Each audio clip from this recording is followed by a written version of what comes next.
estar servindo ao Senhor aqui no hospital, junto de vocês, apesar de ser um hospital. Um hospital normalmente é um lugar de medos e de preocupações, e o Senhor sabe disso. O nosso Deus sabe disso. O Senhor Jesus Cristo conhece os nossos medos, as nossas fraquezas, os nossos temores.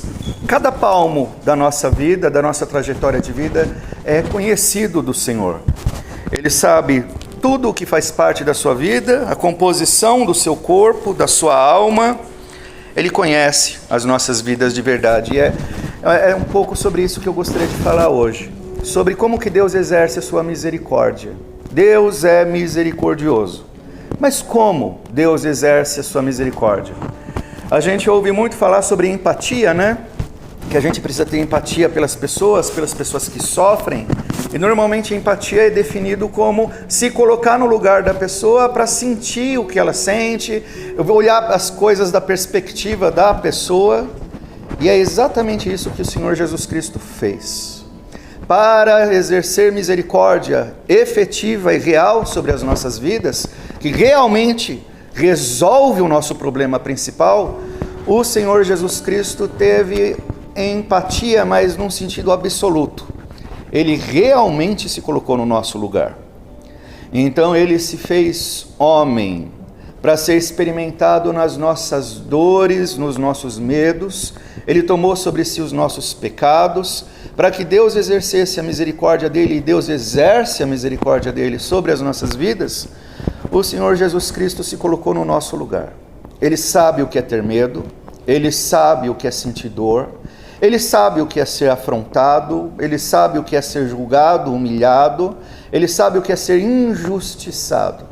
Esse é o Senhor Jesus Cristo, Deus eterno, Criador de todas as coisas, que por amor à humanidade perdida por causa dos seus pecados, e sofredora por causa dos seus pecados, o Senhor Jesus Cristo se fez como um de nós. E ele não estava brincando, ele não estava fingindo, não era uma aventura de fingir por um tempo ser pessoa para sentir o que eles sentem. Não, ele de fato é homem como um de nós.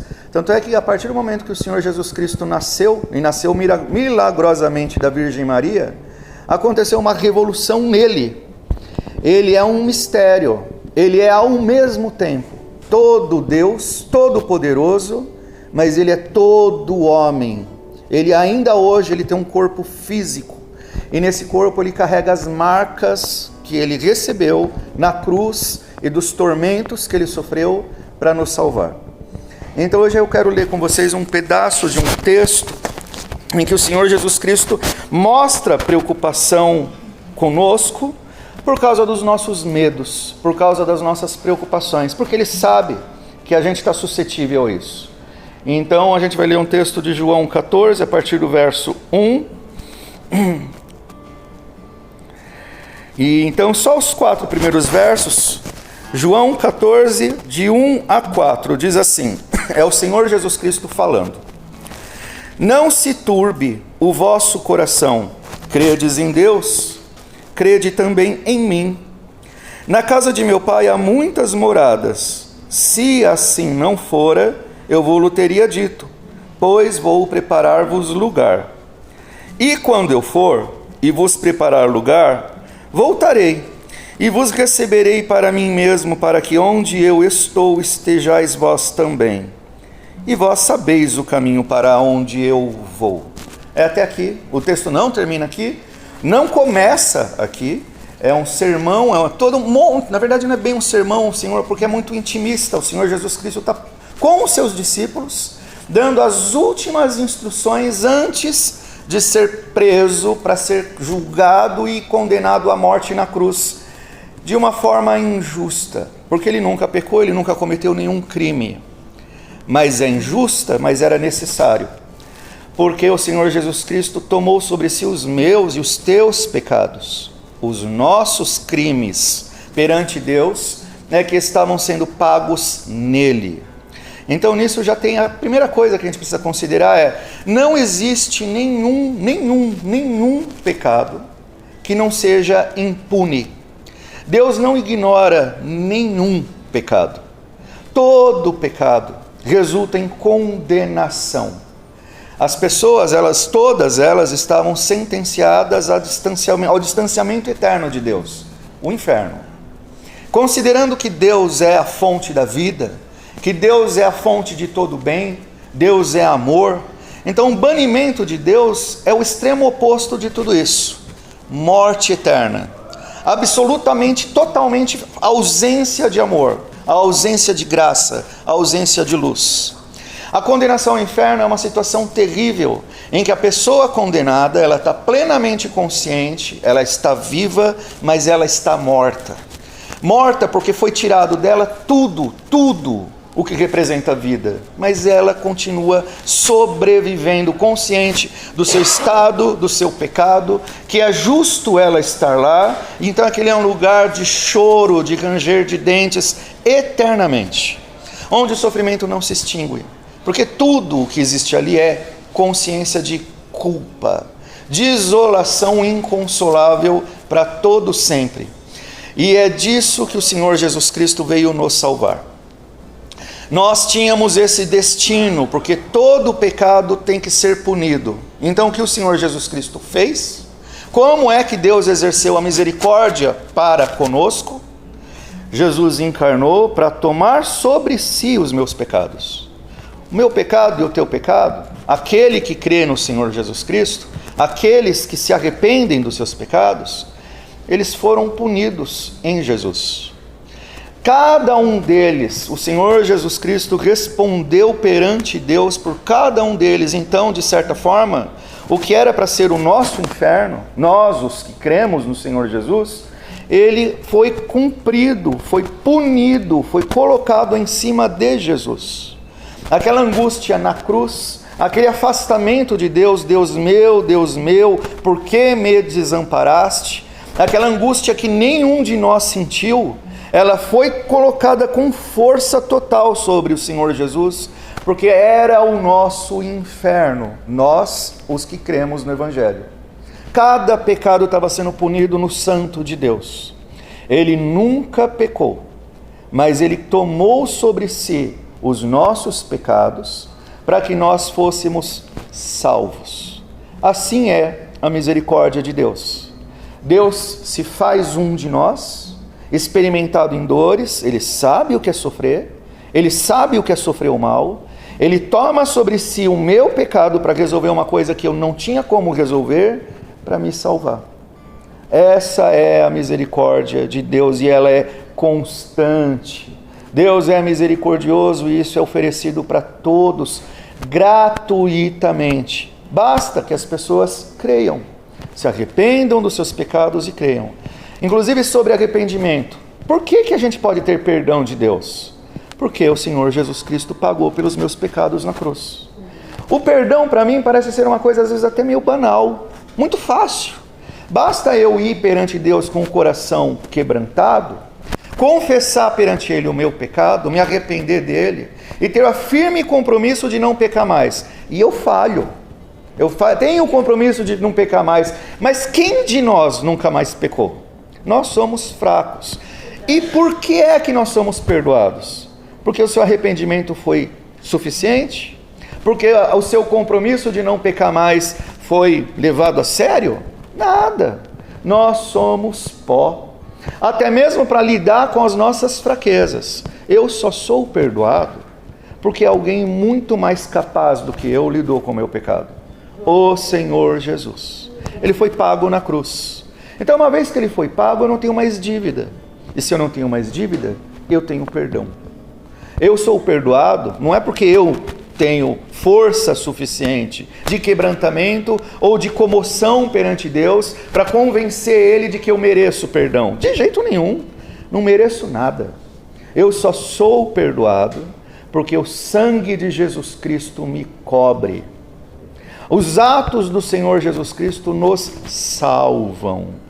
E o Senhor Jesus Cristo, mesmo tendo tomado sobre si os nossos pecados, sempre olhou para a gente com amor. Esse texto fala sobre isso. Então a gente vai agora explicar brevemente o texto. O Senhor Jesus nesse texto fala, a primeira coisa para os discípulos, não se turbarem no coração deles, não se perturbarem, não se comoverem, não se entregarem ao desgosto, à desilusão, ao desespero, porque o Senhor Jesus Cristo estava preparando os seus discípulos para um fato, que era para isso que ele veio ao mundo. Ele vai morrer, ele vai ser pego pelos religiosos, que odeiam ele porque ele prega a verdadeira vida com Deus, e muitos religiosos manipulam as coisas e querem ter poder sobre as pessoas, e então viram no Senhor Jesus uma ameaça ao sistema religioso, viram no Senhor Jesus Cristo uma ameaça dos sistemas de opressão, qualquer tipo de sistema de opressão, e então queriam dar um jeito, qualquer jeito, de tirar o Senhor Jesus Cristo do cenário, acabar com ele, matar ele. O Senhor Jesus Cristo, mesmo sendo um único homem, e tudo o que ele fazia era pregar a verdade de Deus, ele se transformou na maior ameaça que existe, que já existiu e que jamais existirá aos sistemas opressores do mundo. Ele sozinho, sem pegar em arma nenhuma, por causa daquilo que ele pregava e ensinava, é a grande revolução, porque ele manifesta o amor de Deus, a verdade de Deus, a salvação de Deus, que tira as pessoas da escravidão do mundo e as coloca perante Deus. Então o Senhor Jesus Cristo é odiado pelo mundo. O Senhor Jesus Cristo é odiado pela maioria das pessoas. Nós um dia, embora a gente não goste de admitir isso, nós já odiamos o Senhor Jesus, até o dia que ele nos converteu por ação do Espírito Santo, abriu os olhos do nosso coração e nos fez desejar a Ele aquilo que Ele prega, aquilo que Ele anuncia, o reino dEle, o Pai dEle. Então o Senhor Jesus Cristo estava andando com esses discípulos já há algum tempo, e esses discípulos aprenderam ou estavam aprendendo a amar Jesus, diante de tudo que Ele fazia, diante de tudo que Ele pregava.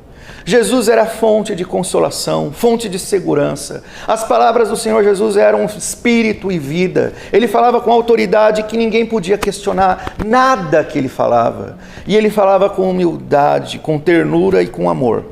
E o que ele falava transformava pessoas. E ele pregava e fazia milagres. E os milagres eram simplesmente para darem testemunha de que a pregação dele era a doutrina de Deus, não de homens.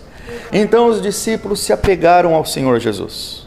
E aí chegou a hora de Jesus cumprir o final da sua missão. A parte mais importante da sua missão, ser crucificado. Ele sabia então que os discípulos ficariam com medo.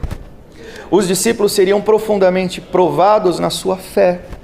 Os discípulos ficariam perturbados, desesperados. Os discípulos, ao verem Jesus Cristo sendo preso e crucificado, Jesus anteviu isso, era óbvio, esses homens vão ficar desesperados. Eles vão perder o chão.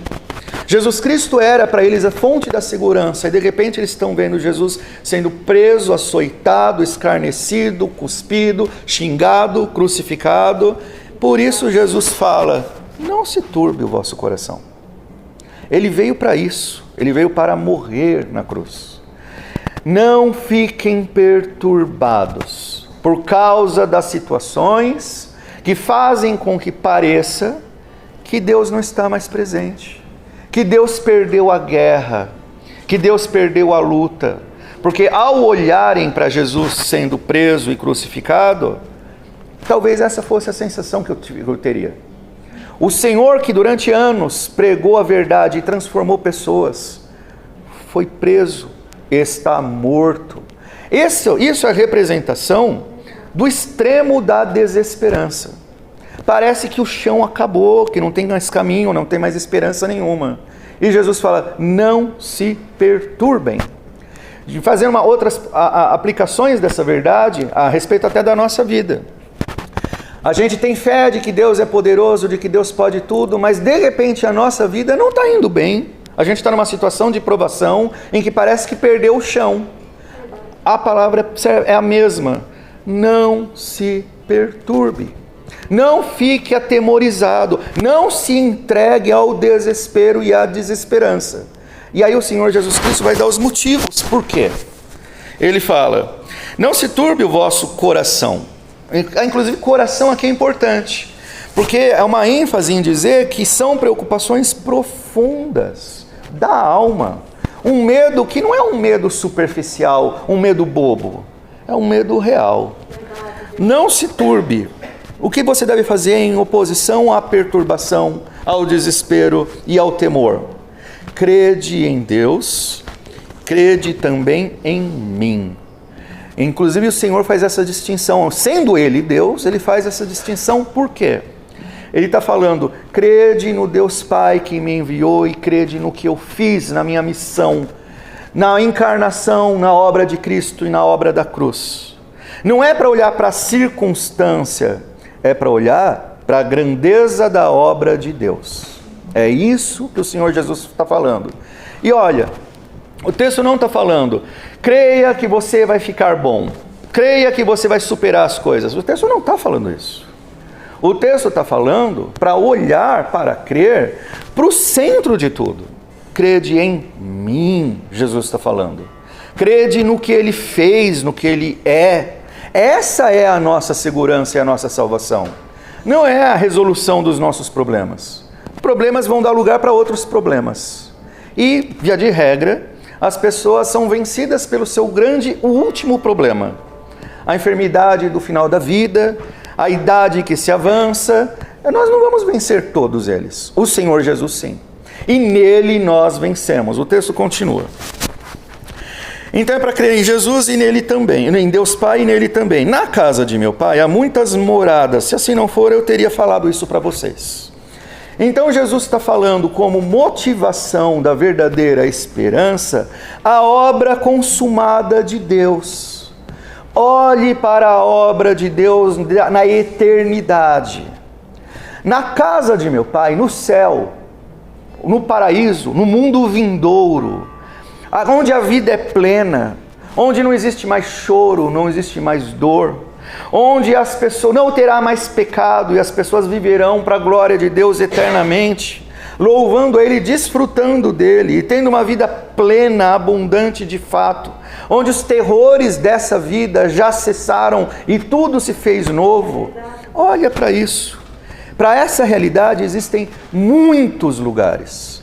Tem lugar para muita gente. Para todo mundo que crê em Jesus. A salvação é abundante. E se não fosse, Jesus fala, eu teria falado. Eu teria advertido vocês de que é uma salvação estrita, de que pouca gente vai entrar na graça de Deus, na glória de Deus, na salvação. Existem muitos lugares. E aí Jesus fala, eu vou preparar-vos lugar. Então o que o Senhor Jesus está falando? Não tenham preocupação, não se entreguem aos temores. Creia em Deus, creia em mim. Porque o que vai acontecer comigo, o que eu vou fazer... Inclusive Jesus Cristo está colocando os verbos na voz ativa. Eu vou preparar-vos lugar. É a ação dele. A crucificação é uma entrega voluntária que ele fez de si mesmo. Essa é a preparação que ele fez para que a gente tenha a salvação, para que a gente tenha a vida eterna, para que todas as nossas mazelas e angústias sejam definitivamente solucionados. Como Deus exerce sua misericórdia conosco, sendo um de nós, fazendo de si mesmo um de nós, para nos salvar, para nos colocar num lugar que nós nunca imaginaríamos, um lugar que pertence ao Senhor Jesus. É uma troca de posição. Jesus toma o nosso lugar nas nossas misérias, para dar a nós um lugar na sua glória. É uma troca na cruz. Ele toma sobre si os nossos pecados para dar a nós o poder do seu sangue, a sua justiça, o seu perdão. O que o Senhor Jesus Cristo, a obra do Senhor Jesus Cristo consiste em ser misericordioso conosco, fazendo por nós o que nós não poderíamos fazer. Ele toma os meus pecados para nos dar a sua justiça, e Ele toma o nosso lugar no mundo para dar a nós o lugar dEle na glória eterna, na casa do Pai dEle. O texto fala, a casa do meu Pai. Até esse momento aqui, o Senhor Jesus Cristo é o unigênito de Deus. Unigênito. o único Filho de Deus. Por quê? Nós não somos, por natureza, filhos de Deus. Nós estamos separados dele por causa dos nossos delitos e pecados, a não ser que essa separação seja resolvida. E é isso que o Senhor Jesus Cristo fez. Então Ele nos uniu, nos reconciliou com Deus Pai. Inclusive cantamos sobre isso. Ele nos reconciliou. E quando nós fomos reconciliados, porque nós cremos na sua palavra, porque nós cremos nele, quando nós fomos reconciliados, Jesus não é mais o unigênito de Deus. Ele passa a ser o primogênito de Deus. O primeiro filho dentre muitos. Porque nós somos adotados também como filhos em Cristo. Olha só que coisa absurda que o Senhor Jesus Cristo faz. Ele se nivela a nós na condição humana, nesse mundo de pecado, para, na obra da salvação, nos nivelar com Ele nas glórias da eternidade. Em Cristo, nós não somos apenas livrados dos nossos pecados. Nós somos salvos, nós somos santificados ao longo dessa vida. Inclusive, as provações da vida nos servem para a santificação, porque são meios de aprimorar a nossa fé. Mas nós somos também, na eternidade, glorificados. Recebemos a mesma herança que pertence ao Senhor Jesus. Como o Rei dos Reis e Senhor dos Senhores, nós reinamos com Ele para todo sempre. É assim que o Senhor Jesus Cristo então consola os seus discípulos. Ele sabe que os discípulos estão prestes a ser eles vão ser profundamente provados e vão se desesperar e vão perder a razão, a estribeira. Pedro vai pecar, vai negar Jesus.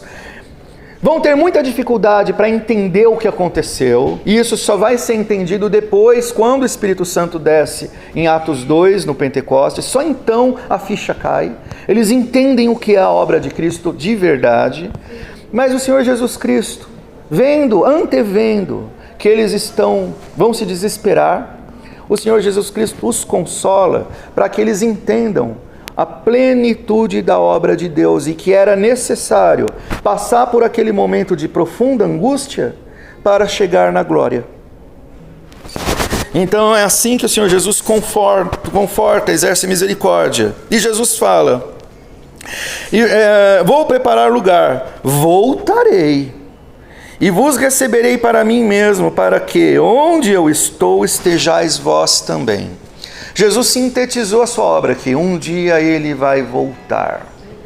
E esse deve ser o nosso maior desejo. O Rei dos Reis um dia vai pôr fim a esse mundo, a todos os sofrimentos, vai julgar todos os perversos e os condenar. É Ele que fará isso, mas nós, os que cremos, já fomos salvos, justificados pela fé. E então finalmente vamos para a nossa verdadeira moradia com o Senhor Jesus. Esse deve ser o nosso desejo. Não existe consolação para sofrimentos maior do que entender isso. Saber para onde você vai, qual é o seu destino. Não existe consolação. A gente pode ter sofrimentos, e tem mesmo um monte nessa vida. Não existe consolação maior do que saber quem é Cristo e o que Ele fez, e o que isso tem a ver comigo. Porque quando nós então cremos em Cristo e sabemos o que Ele fez e para onde eu vou, eu tudo posso, Ele me fortalece. Nada pode me separar do amor de Deus, porque isso não foi nem obra minha, é obra dEle. Agindo Deus, quem impedirá? Quem pode impedir que aquele que mandou o seu próprio Filho morrer na cruz, o ressuscitou dos mortos, quem pode impedir que Ele cumpra as demais coisas? Ninguém.